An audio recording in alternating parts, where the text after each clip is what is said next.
Hello बच्चों, good morning to all of you. आज बच्चों हम गोस थ्योरम का थर्ड लेक्चर लेके आए हैं और थर्ड लेक्चर में आज हम गोस थ्योरम की एप्लीकेशंस के बारे में डिस्कस करेंगे। What are the applications of Gauss theorem. बहुत इंपॉर्टेंट टॉपिक है बोर्ड एग्जाम के पॉइंट ऑफ व्यू से भी और कंपटीशन पॉइंट ऑफ व्यू से तो मैंने पहले ही बोला है कि पूरा गोस थ्योरम ही बहुत इंपॉर्टेंट है। तो बोर्ड पॉइंट ऑफ व्यू से भी आप साथ में करेंगे हम इसको और कॉम्पिटिटिव पॉइंट ऑफ व्यू से भी करेंगे, दोनों को कोशिश करेंगे करने की। व्हाट इज गोस थ्योरम, ये हम डिस्कस कर चुके हैं। Now what are the applications of Gauss theorem. Different application है बच्चों और हर एक एप्लीकेशन को हम अच्छे से करने की कोशिश करेंगे। तो हमारा आज का ये लेक्चर जो होगा वो केवल और केवल एप्लीकेशन पर ही होगा और नेक्स्ट लेक्चर फिर हम गोस थ्योरम का लेंगे, उसमें फिर से हम न्यूमेरिकल प्रॉब्लम्स को करेंगे जो गोस थ्योरम से रिलेटेड भी और तरह की न्यूमेरिकल प्रॉब्लम को क्या करती है, जोड़ेंगे आपस में। ठीक, तो सबसे पहले हमारा जो टॉपिक है आज अभी वो है फर्स्ट एप्लीकेशन। और फर्स्ट एप्लीकेशन बच्चे the electrostatic force between the two charges can also be find out with the help of A goes theorem. दो चार्ज पार्टिकल के बीच का इलेक्ट्रोस्टैटिक फोर्स हम गोस थ्योरम से निकाल सकते हैं। मान लेते हैं हमने दो चार्जेस ले लिए बच्चे, first charge is Q1 and second charge is Q2। इनके बीच का डिस्टेंस मान लेते हैं R। सबसे पहले आपने क्या करना है, किसी भी एक चार्ज को सेंटर मान के और आपने एक सरफेस ड्रा करना है और उस सरफेस को हम बोलते हैं बच्चों गॉसियन सरफेस। क्या बोलेंगे उसको? Gaussian surface. मान लिया ये चार्ज ले लिया, इस चार्ज को सेंटर मान के हमने गॉसियन सरफेस ड्रा कर दिया। पहले एक बार मैं क्लियर कर देना चाहता हूं, what do you mean by Gaussian surface. Gaussian surface is the surface around a charged particle or which enclose the charged particle in such a way that the electric field intensity having symmetry on that surface। बड़ी important बात है बच्चों ये। देखिए इससे पहले जो flux हमने पढ़ा था, हमें पता था क्लोज सरफेस में जो इलेक्ट्रिक फ्लक्स आएगा वो आएगा, क्या आएगा? Q by एप्सिलॉन नॉट आएगा। यानी हम किसी भी टाइप की शेप और साइज के लिए क्या लगा सकते हैं, गॉस थ्योरम अप्लाई कर सकते हैं। लेकिन यहां हमें जब उसकी एप्लीकेशन के रूप में उसको यूज कर रहे हैं तो उस एप्लीकेशन पॉइंट ऑफ व्यू से ये बेटर करता है बच्चे कि आपने कैसा चार्ज डिस्ट्रीब्यूशन लिया हुआ है और उस चार्ज डिस्ट्रीब्यूशन के लिए गॉसियन सरफेस क्या आएगा। ये आपको अच्छे से मतलब क्लियर होनी चाहिए बात कि गॉसियन सरफेस का मतलब क्या। तो अलग अलग चार्ज डिस्ट्रीब्यूशन का गॉसियन सरफेस अलग अलग बनेगा। पॉइंट चार्ज है तो उसका स्फेरिकल होगा, लाइन चार्ज है तो उसका सिलिंड्रिकल होगा, ठीक है ना। और प्लेन शीट के लिए फिर से सिलिंड्रिकल बनेगा लेकिन वो थोड़ा सा अलग टाइप का बनेगा। तो पॉइंट चार्ज का स्फेरिकल में पहले भी पढ़ चुके हैं, electric field intensity for A point charge क्या होती है, स्फेरिकली सिमेट्री। पहली बात तो ये हो, अच्छी बात है कि पूरे सरफेस पे इलेक्ट्रिक फील्ड इंटेंसिटी इस तरह से हो कि मान लिया अगर उसमें तीन सरफेस भी अलग अलग दिखाया आपने, यहाँ तो एक ही सरफेस हो गया, पूरा स्फेरिकल सरफेस हो गया। सिलेंडर में तीन हो गए बेटे, सिलेंडर में तीन कौन से हो गए? दो प्लेन और एक कर्व्ड सरफेस। ये गॉसियन सरफेस ये कहते हैं, ध्यान से सुने, गॉसियन सरफेस का मतलब ये है एक ऐसा सरफेस जिसके उस सरफेस के हर पॉइंट पे इलेक्ट्रिक फील्ड क्या हो बच्चों, सेम हो। अगर फील्ड सेम नहीं है तो कहीं वो एग्जिस्ट ही ना करती हो या फिर वो इलेक्ट्रिक फील्ड और एरिया वेक्टर दोनों एक दूसरे के अलोंग हो या एक दूसरे के परपेंडिकुलर हो। गॉसियन सरफेस ड्रा करते समय दो तीन बातें हमें मेन ध्यान रखनी है, दोबारा सुन लीजिए आप। वो मेन बातें क्या है? The surface should be in such a way that the direction of area vector as well as electric field either along each other और परपेंडिकुलर टू ईच अदर। और the next point is that the field may be at all the point of the surface same, वो आपका same होना चाहिए। इस बात का आपने ध्यान रखना है, ठीक है।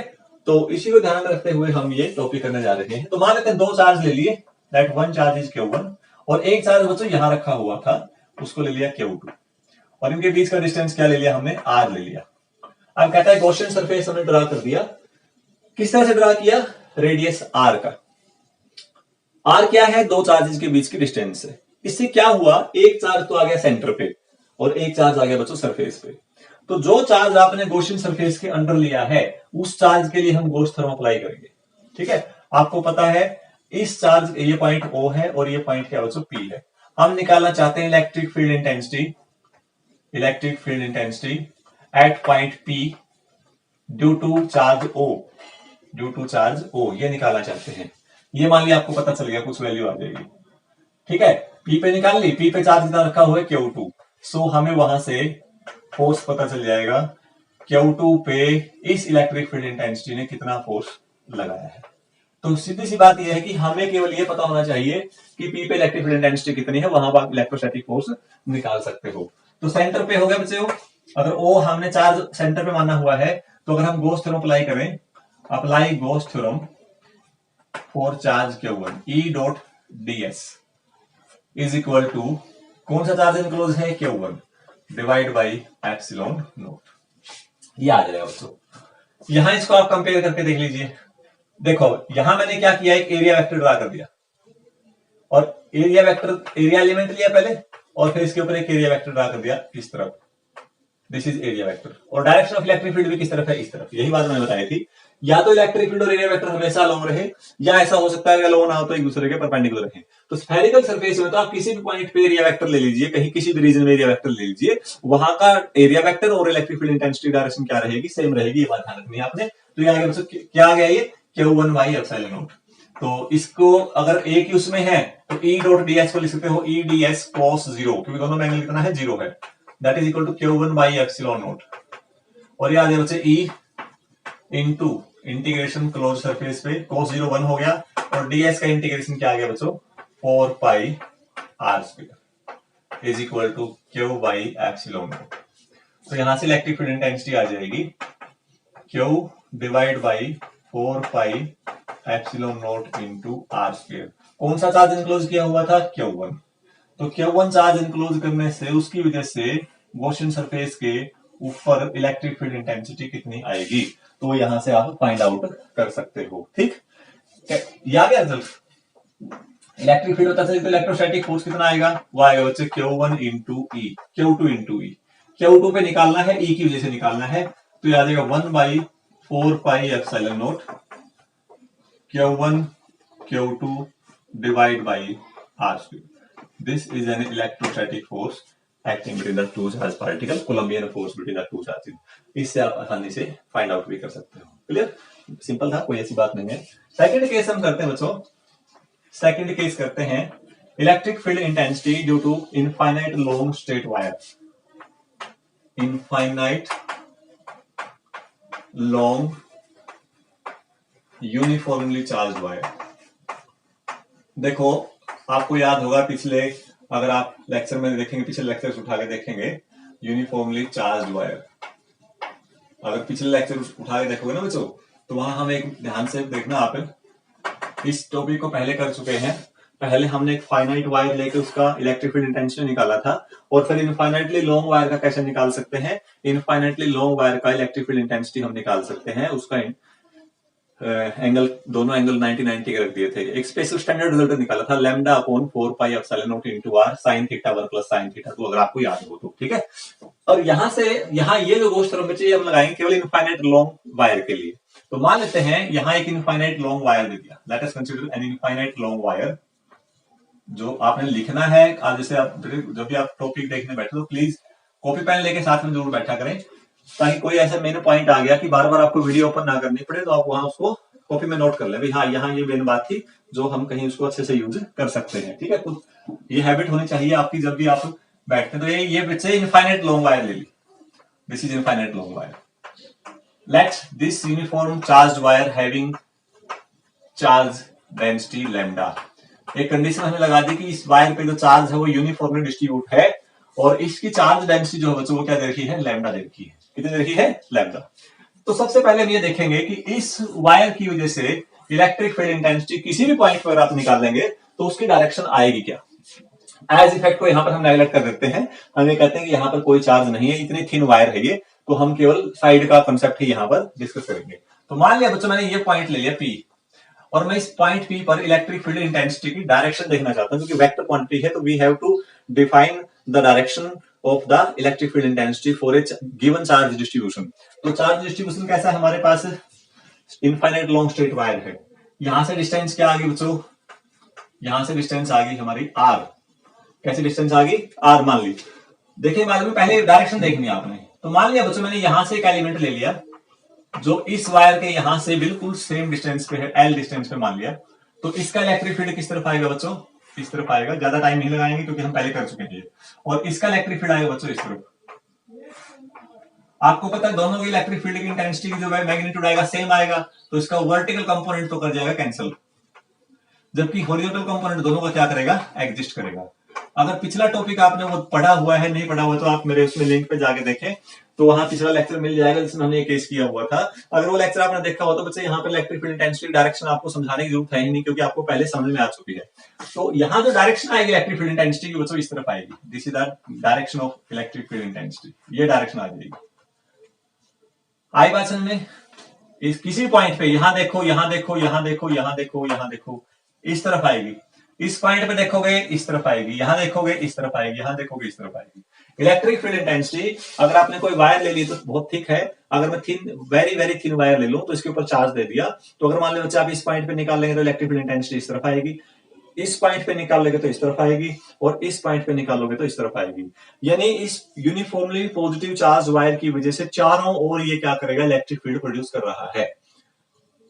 ठीक है, और चारों तरफ लगातार इलेक्ट्रिक फील्ड की डायरेक्शन चेंज होती जाएगी, यहां इस तरफ है, फिर यहां इस तरफ, फिर यहां इस तरफ, फिर यहां इस तरफ, फिर यहां इस तरफ, ऐसे लगातार डायरेक्शन चेंज होती रहेगी। Now the question is that how we can draw the Gaussian surface for this charge distribution. इसका गॉसियन सरफेस कैसे ड्रॉ करेंगे? बहुत आसान सा तरीका है ड्रॉ करने का। ये वायर है, इस पतली सी वायर को मैं से किस शेप से कवर करूं ताकि क्या हो कि वो इलेक्ट्रिक फील्ड इंटेंसिटी जो है, जो उसकी जो वैल्यू है वो उसके सरफेस पे हर जगह क्या रहे बच्चों, सेम रहे। ऐसा हम तब कर सकते हैं जब हम कैसा सरफेस लेंगे, सिलेंड्रिकल सरफेस लेंगे। तो मान लेते हैं ये एक स्ट्रेट वायर है having uniform charge density lambda. इसको हमने क्या कर दिया बच्चों, ये हमने क्यों दिखाया यहाँ पर, इसकी जस्ट डायरेक्शन का पता करने के लिए, ताकि गॉसियन सरफेस में तो तभी तो आप अच्छे से ड्रा करोगे गॉसियन सरफेस जब आपको फील्ड की डायरेक्शन पता होगी। क्योंकि गॉसियन सरफेस इस तरह से ड्रा करेंगे, या तो फील्ड की डायरेक्शन सरफेस के परपेंडिकुलर आनी चाहिए और या फिर उसके अलोंग आनी चाहिए। तो अलोंग आएगी या परपेंडिकुलर, उसका पता कैसे चलेगा, पहले फील्ड का पता होना चाहिए। तो फील्ड की डायरेक्शन ये आएगी। ठीक है, तो इसको मैंने क्या किया बच्चों, इसका मैंने गॉसियन सरफेस ले लिया ऐसे, और इसका गॉसियन सरफेस कैसा बनेगा, सिलेंड्रिकल बनेगा।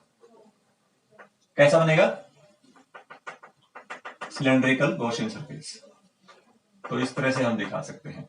सेम थिंग इज हियर, यहां भी आप दिखाएंगे ना, तो this is cylindrical Gaussian surface. तो आप देखिए चार्ज तो यहां दे रखा बच्चों मैंने, और सरफेस कैसा हो गया, गॉसियन।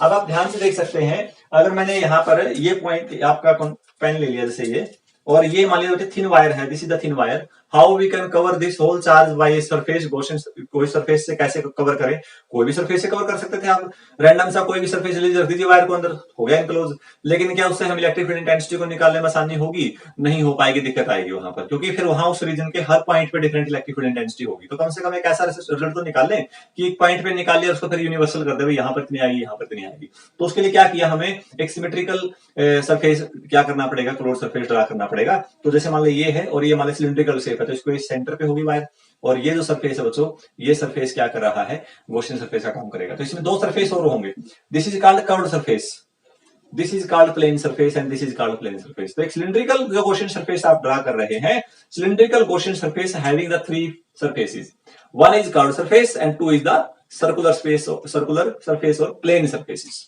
ठीक है, तो ये जो दोनों सरफेसेस हैं बच्चों, ये वाला भी प्लेन है और ये वाला भी क्या है, प्लेन है। ठीक है, और ये मान लेते हैं यहां पर एक एरिया एलिमेंट कंसीडर कर लिया हमने, delta DS, this is an area element DS. Distance क्या है यहां से आर, तो इस आर डिस्टेंस को बेटा यहां मीट करवाता हूं मैं, यहां पर ये आर होगी। अब इस इलेक्ट्रिक फील्ड का देखो, जो कर्व्ड सरफेस है, मान लो ये वायर है और कर्व्ड सरफेस ये इसके ऊपर ऐसे, इस कर्व्ड सरफेस पे कहीं पे भी आप क्या कीजिए, फील्ड की डायरेक्शन दिखाइए, और इस लाइन से जो रेडियस है इसको भी आप मिलाइए, तो आपको हर केस में इलेक्ट्रिक फील्ड की और इलेक्ट्रिक डायरेक्शन क्या मिलेगी, सेम मिलेगी। आप ये चेक करके भी देख लेना, चाहे एक कॉपी है या कागज का कोई सिलिंड्रिकल वो बना के उसके अंदर कोई वायर डाल दो या कोई पेन का रिफिल दिखा दो, तो आप देखना हर पॉइंट पे इलेक्ट्रिक फील्ड इंटेंसिटी क्या आएगी, सेम आएगी। डायरेक्शन क्या आएगी, अलग अलग, यहाँ इस तरफ है, यहाँ इस तरफ है, यहाँ इस तरफ है, यहाँ इस तरफ है, तो उसके अकॉर्डिंग रेडियस इस तरफ आ जाएगा, यहाँ रेडियस इस तरफ आ जाएगा। तो इसका मतलब एरिया वेक्टर की डायरेक्शन आएगी बाहर की तरफ। और अभी हमें बताया है कि जो फील्ड है, फील्ड कैसा बच्चों, फील्ड है इस तरफ, तो इलेक्ट्रिक फील्ड इंटेंसिटी भी इस तरफ आएगा। ये this is the region number first. यहां अगर आप देखेंगे इसका एरिया वेक्टर देखो, ये यहां ड्रा कर लिया फ्लैट सरफेस का, और अगर ये फ्लैट सरफेस का एरिया वेक्टर है तो इसके लिए इलेक्ट्रिक फील्ड इंटेंसिटी कैसे निकालोगे आप, इसकी डायरेक्शन आएगी इस तरफ, this is the area vector DS. और इलेक्ट्रिक फील्ड की डायरेक्शन क्या आएगी बच्चों, वो तो फिक्स है, आपको पता है, एज इफेक्ट हमने कंसिडर किया नहीं, यहां पर वो इस तरफ आ जाएगी। यहां जो आएगा ये एरिया वेक्टर नीचे की तरफ आ जाएगा, और इलेक्ट्रिक फील्ड इंटेंसिटी डायरेक्शन किस तरफ आएगी बच्चों, ये हमारे इस तरफ रहेगी।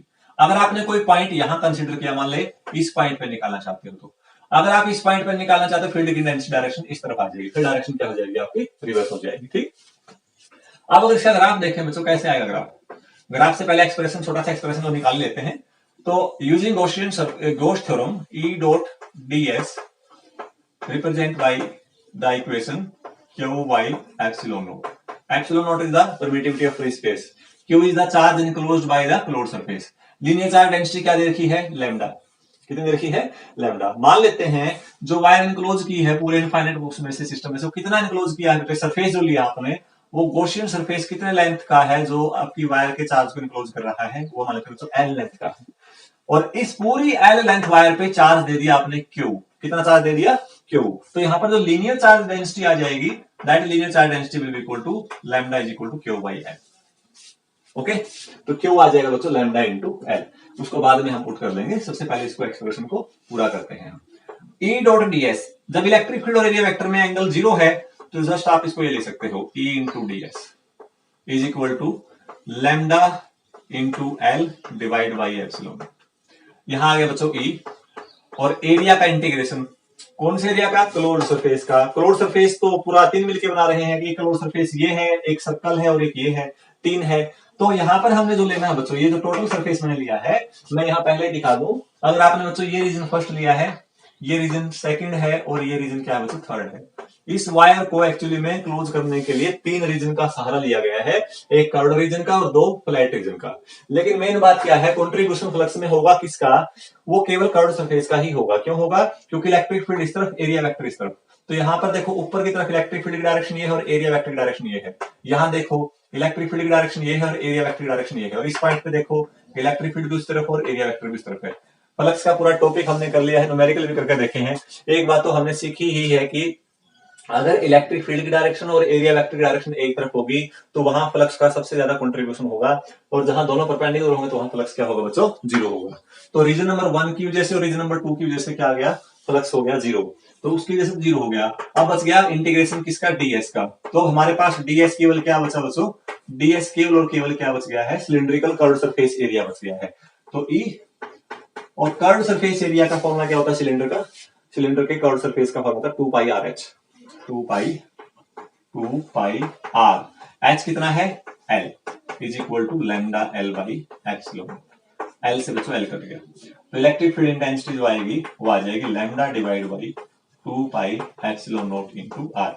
जिन बच्चों ने वो लेक्चर नहीं देखा था, एक बार आप खुद लेक्चर को चेक करके देखें और वहां देखना कि इलेक्ट्रिक फील्ड इंटेंसिटी का रिजल्ट हमने इनफाइनाइट लॉन्ग वायर के लिए क्या निकाला है और इसके लिए हमारा रिजल्ट बच्चों क्या है। आप साफ तौर पर देख सकते हो हमें इसका जो एक्सप्रेशन है वो क्या मिला। यहां से एक खास बात और निकल के आई कि इलेक्ट्रिक फील्ड इंटेंसिटी जो है वो inversely proportional to the distance from the wire. जो वायर आपने ली है, मान लीजिए जैसे ये वायर है, इस वायर से मैं इस पॉइंट पे इलेक्ट्रिक फील्ड इंटेंसिटी निकालना चाहता हूं, then the electric field intensity at this point is inversely proportional to the distance, just inversely proportional to. आपको पता होगा पॉइंट चार्ज का इलेक्ट्रिक फील्ड इंटेंसिटी आर के इनवर्सली आया था, आर स्क्वायर के इनवर्सली आया था, जबकि ये क्या है बच्चों? आर के इनवर्सली आया है। तो इसका अगर ग्राफ बनाएंगे आप तो ग्राफ कुछ इस टाइप से बनेगा। अगर यहाँ इलेक्ट्रिक फील्ड दे रखी है, पॉजिटिव इलेक्ट्रिक फील्ड, यहाँ कौन सी इलेक्ट्रिक फील्ड है बच्चों? Negative electric field. This is positive X axis, this is negative X axis. जब हम पॉजिटिव एक्स एक्सिस में है तो इलेक्ट्रिक फील्ड भी क्या बच्चों? पॉजिटिव है, और लगातार एक्सिस साथ वेरी कर रही है, तो इसलिए इसका हाइपरबोला ग्राफ आ जाएगा कुछ इस टाइप से, इनवर्सली प्रोपोर्शनल का। लेकिन जब हम नेगेटिव एक्स एक्सिस में चले जाते हैं तो नेगेटिव एक्स एक्सिस में आपने देखा तो इलेक्ट्रिक फील्ड की डायरेक्शन भी क्या होगी? मान लीजिए इस पॉइंट पे निकालोगे तो डायरेक्शन किस तरफ आएगी बच्चों? वो भी नेगेटिव की तरफ आ जाएगी। और नेगेटिव इलेक्ट्रिक फील्ड कहां दिखाया आपने? नेगेटिव वाई एक्सिस पे। और एक्स एक्सिस पे नेगेटिव वैल्यू कहां दिखा रखी है बच्चों? यहां दिखा रखी है। तो इस केस में हमारा ग्राफ कुछ इस टाइप से आएगा, ये वेरिएशन इसका बनेगा। तो अगर पॉजिटिव एक्स एक्सिस में है तो ये वेरिएशन है, और नेगेटिव एक्स एक्सिस में कैसा वेरिएशन है? ये है। तो अगर आप एक थिन वायर से, इनफाइनाइट लॉन्ग थिन वायर से अगर डिस्टेंस इस तरह से चेंज कर रहे हो कि आपकी डिस्टेंस पहले आर थी, फिर 2r होगी, फिर 3r, फिर 4r, तो उसके साथ साथ अगर आपसे कोई पूछे कि उसका फील्ड का इंटेंसिटी का चेंज कैसे आएगा, तो बच्चों वो भी कैसे आएगा? वो इसी प्रकार से आएगा। कैसे? r पे E है, 2r पे E by 2 है, 3r पे E by 3 है, 4r पे E by 4 है। तो वहां से हम उसको फाइंड आउट कर सकते हैं। This is the second application. मुझे उम्मीद है कि समझ में आ गई होगी। जब क्वेश्चन सोल्व करेंगे वहां पे थोड़ा सा और आपको क्लियर हो जाएगा। सेकंड, थर्ड प्रॉपर्टी है, और थर्ड एप्लीकेशन है बच्चों electric field intensity. Again very very important property और application, sorry, electric field intensity electric field intensity किसकी वजह से निकालेंगे बच्चों? Due to spherical body.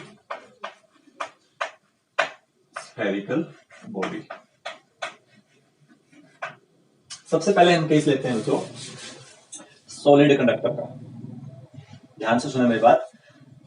कौन सा केस ले रहे हैं? सॉलिड कंडक्टर का। तो सॉलिड कंडक्टर का केस कैसे लेंगे? ध्यान से देखिए। अब मान लेते हैं हमने अब की बार जो चार्ज है वो किसी वायर पे न होके उसको हमने किसी स्फीयर पे क्या कर दिया बच्चों?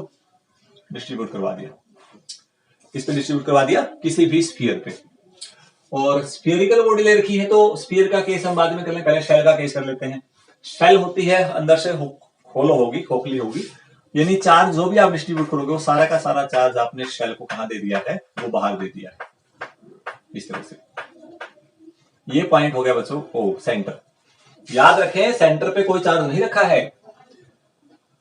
किसके लिए निकाल रहे हो? स्फेरिकल सेल के लिए। तो स्फेरिकल सेल के लिए निकालना तो चार्ज किसके ऊपर होगा? स्फेरिकल सेल के सरफेस पे होगा। तो ये बात ध्यान रखनी है, कहीं यहां पर चार्ज क्यों रख दो आप।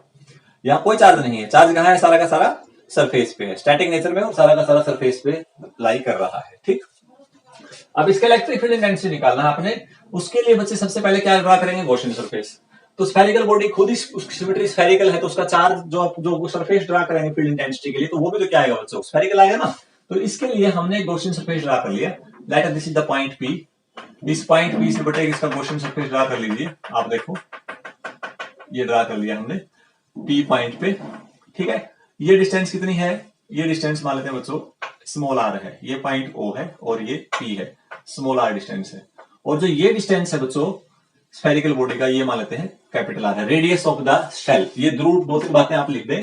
जो Q है, Q जो है बच्चा वो चार्ज है, टोटल चार्ज जो आपने बॉडी पे दे रखा है, टोटल चार्ज दिया हुआ है जो। ठीक है। और सिग्मा मान लेते हैं इस स्फेरिकल बॉडी की सरफेस चार्ज डेंसिटी है, सरफेस चार्ज डेंसिटी।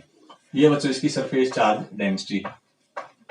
ठीक है। तीसरा केस जो है Q है, सिग्मा है, R हमें बता रखा है radius of spherical body, radius of spherical body, spherical body का रेडियस, चार्ज कितना? Q।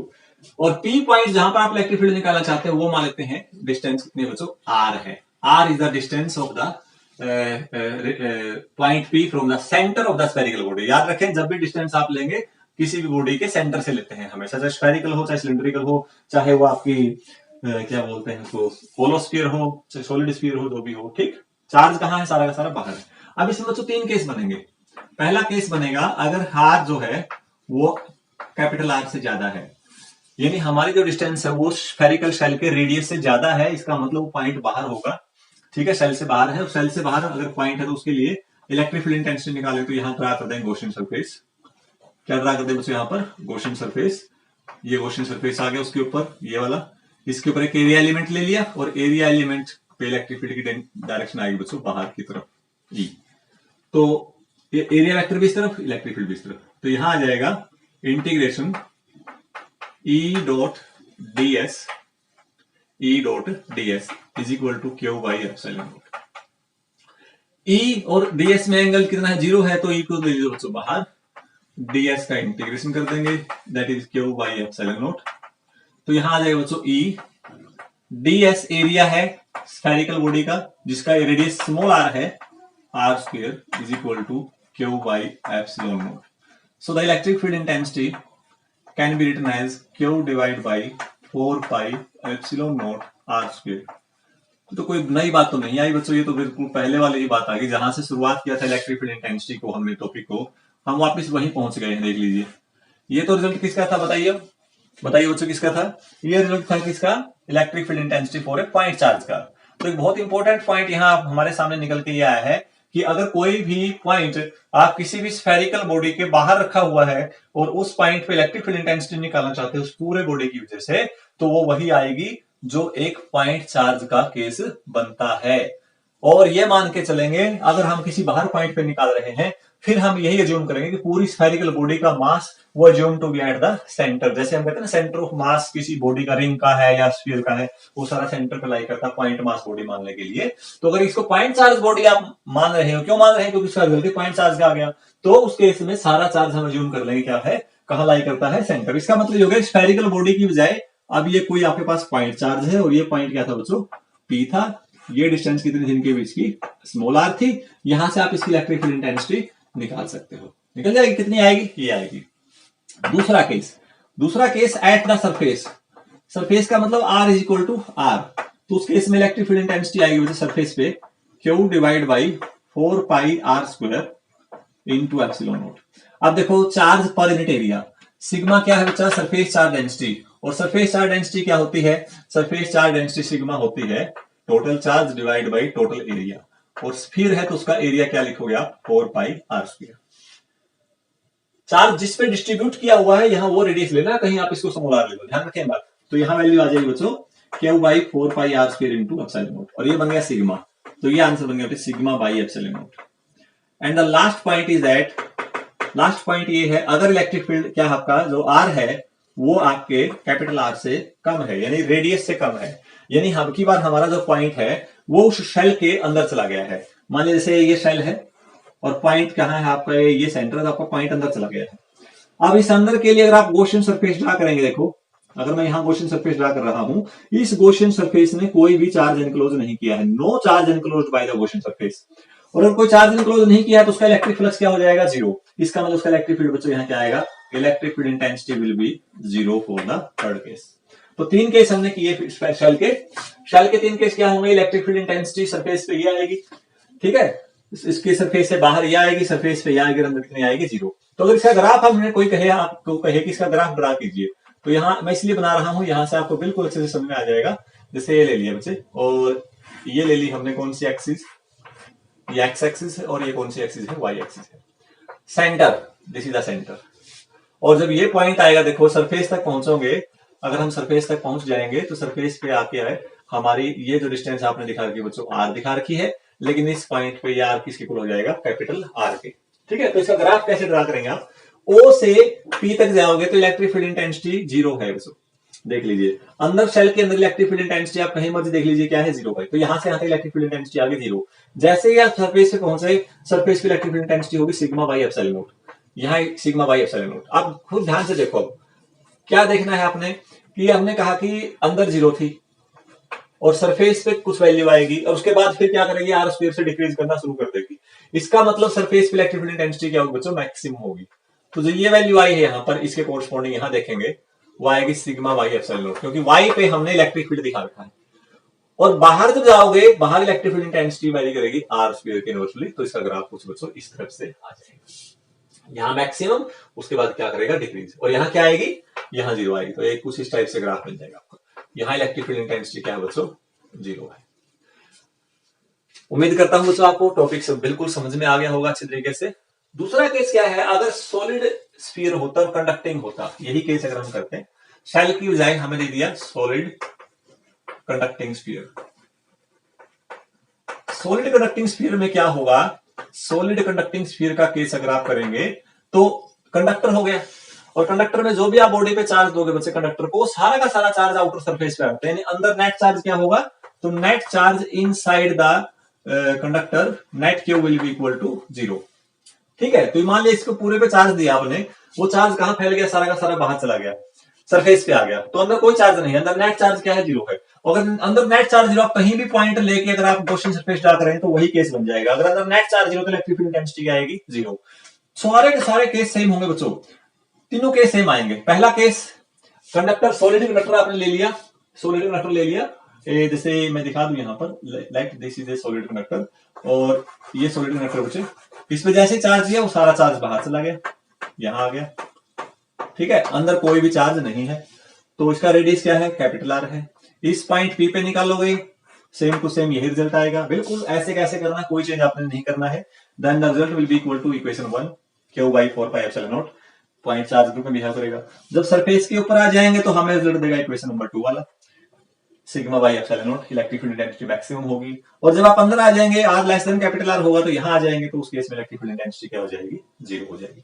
तो इस केस के लिए भी अगर आप एक इलेक्ट्रिक फील्ड इंटेंसिटी का ग्राफ ड्रा करना चाहते हो इस पॉइंट पे इस साइड, तो यहां से यहां तक क्या आएगा बच्चों, जीरो, यहां आ जाएगा मैक्सिमम, और उसके बाद क्या आएगा, इनवर्सली प्रोपोर्शनल। अगर इस पॉइंट के इस साइड का बनाते ग्राफ, तो इस साइड का ग्राफ बनाने से इलेक्ट्रिक फील्ड की डायरेक्शन रिवर्स हो जाती, मैग्नीट्यूड उतना ही रहता।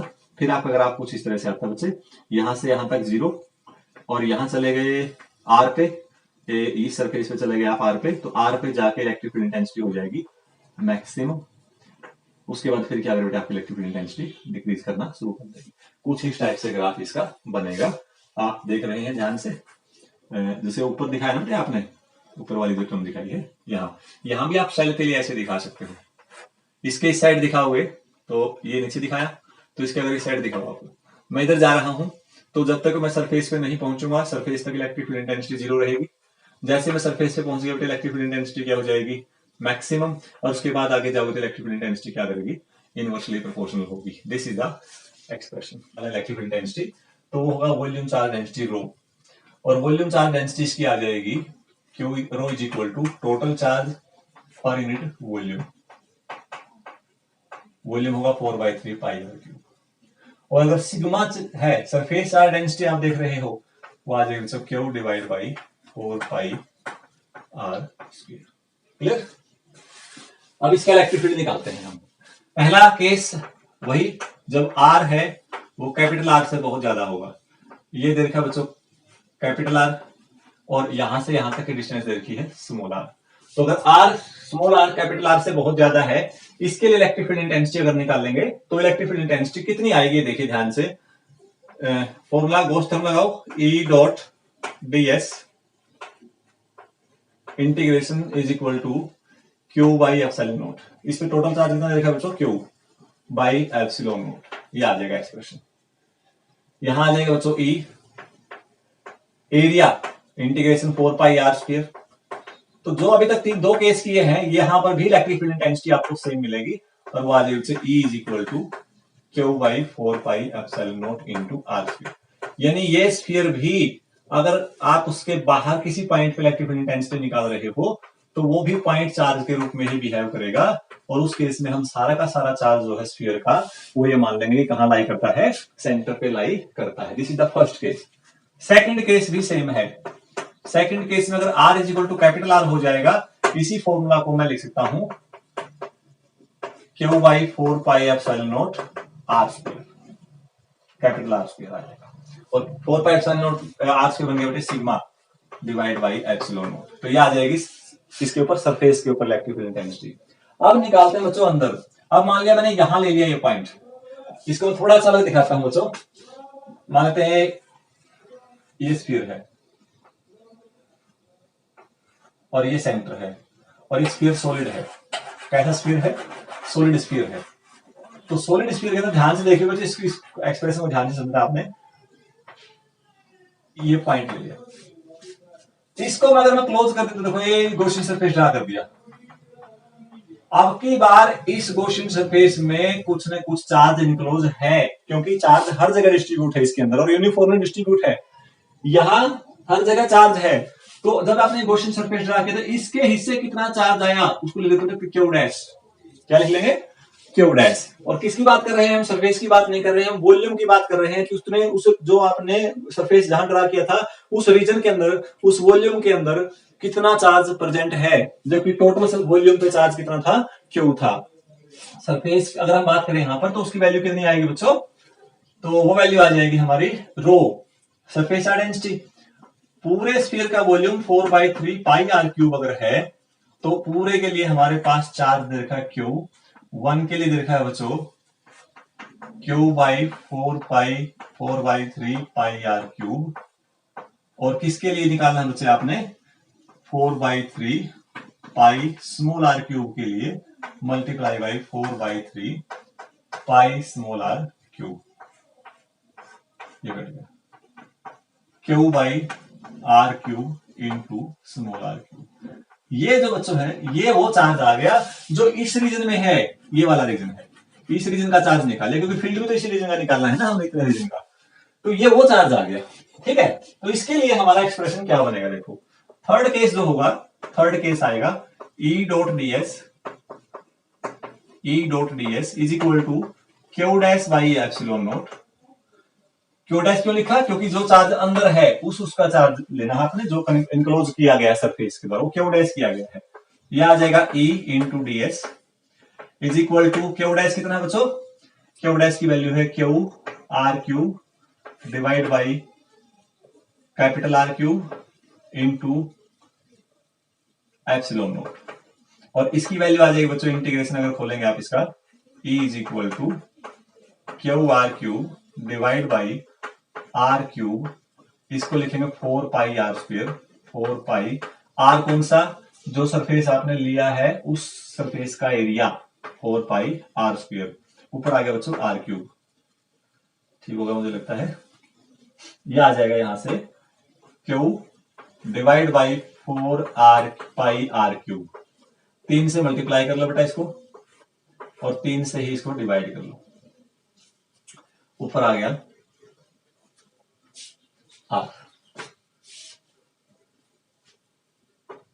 एप्सिलॉन नॉट, ठीक है ना। चार्ज पर यूनिट वॉल्यूम बन गया volume charge density, volume charge density, नीचे आ जाएगा 3 एप्सिलॉन नॉट और ऊपर आ जाएगा R. This is our expression for electric field intensity. ये बहुत खास रिजल्ट आ गया बच्चे, और इस खास रिजल्ट में साफ तौर पर पता चल रहा है कि जो इलेक्ट्रिक फील्ड इंटेंसिटी है within the non conducting sphere is directly proportional to R. बड़ा ही एक अलग रिजल्ट आया, और यहां जाके अगर अंदर कहते हैं ना कि इस टाइप के केसेस में बड़े साइज के ऑब्जेक्ट, वहां पर इलेक्ट्रोस्टैटिक फोर्स का फॉर्मूला निकालते हो तो पॉइंट चार्ज का फॉर्मूला जो रूल था कूलम्स लॉ, वो यहाँ पर एप्लीकेबल नहीं हो पाता। तो यहां देखिए वैल्यू पुट करने के बाद इलेक्ट्रिक फील्ड इंटेंसिटी आ गई आर के, कैसे, डायरेक्टली। तो अब इसका ग्राफ देखो कैसे बनेगा, यहां वाई एक्सिस, यहां negative Y axis, positive X axis, negative X axis. अगर इस पॉइंट पी यहां निकालना है तो क्या आएगा, और यहां निकालना है तो क्या आएगा, इस पॉइंट पी के लिए देखोगे तो ठीक है। सेंटर पे इलेक्ट्रिक फील्ड इंटेंसिटी देखो, जैसे मैं आर की वैल्यू 0 पुट करूंगा तो सेंटर पे इलेक्ट्रिक फील्ड इंटेंसिटी क्या हो जाएगी, 0 हो जाएगी। लेकिन जैसे सेंटर से बाहर की तरफ चलोगे वैसे वैसे आर बढ़ेगा और इलेक्ट्रिक फील्ड इंटेंसिटी भी बढ़ेगी। तो यहां से हम देख सकते हैं सेंटर पे क्या है, इलेक्ट्रिक फील्ड इंटेंसिटी बच्चों 0 है। उसके बाद जैसे जैसे आर बढ़ेगा इलेक्ट्रिक फील्ड इंटेंसिटी सरफेस तक जाते जाते वो लगातार डायरेक्टली प्रोपोर्शनल है। तो डायरेक्टली प्रोपोर्शनल अगर आप कुछ इस टाइप से आता है, वो लगातार डायरेक्टली प्रोपोर्शनल ऐसे बढ़ेगी, बढ़ेगी। बढ़ने के बाद क्या होगा, इसके बाद वो उसी तरह से डिक्रीज करेगी जैसे कि पहले 2 केसेस में हमने डिक्रीज को दिखाया था, आर स्क्वायर के इनवर्सली प्रोपोर्शनल। इसी प्रकार अगर ये नेगेटिव एक्स एक्सिस पॉइंट यहां ले रखा है, ठीक है, और ये सरफेस है बच्चों इसका, दिस इज द सरफेस, तो electric field intensity negative direction में लगातार बढ़ती जाएगी, लगातार क्या होगी बच्चों, बढ़ती जाएगी, और वो मान लीजिए इस तरह से बढ़ती जाएगी लाइक दिस। और इसके बाद क्या होगा, मैक्सिमम कहां पर, सरफेस पर, और उसके बाद इलेक्ट्रिक फील्ड इंटेंसिटी डिक्रीज करेगी, डिक्रीज करते करते कुछ इस तरह से आएगी। ये टाइप का ग्राफ हम बनाएंगे इसके लिए, सॉलिड नॉन कंडक्टिंग स्फीयर के लिए। ये ग्राफ फर्स्ट क्वाड्रेंट का जो ग्राफ है वो इलेक्ट्रिक फील्ड पॉजिटिव, और पॉइंट भी आपका पॉजिटिव में है, एक्स पे है। और जो थर्ड क्वाड्रेंट का ग्राफ है वो इलेक्ट्रिक फील्ड नेगेटिव है, और पॉइंट भी आपका क्या है बच्चे, आपका नेगेटिव एक्स एक्सिस पर है, ठीक है। तो बच्चों उम्मीद करता हूं आपको ये टॉपिक क्लियर हो गए होंगे। अब इसमें बचता है electric field intensity due to plane sheet of charge, और फिर उसकी एप्लीकेशंस क्या आएंगी, ठीक है, और इन एप्लीकेशंस को, गॉस थ्योरम के एप्लीकेशंस को और कहां हम यूज कर सकते हैं। तो नेक्स्ट लेक्चर में 3-4 हम प्रॉब्लम करके देखेंगे, और आपके कुछ एप्लीकेशंस और भी करके देखेंगे, ठीक है। Thank you very much, bye.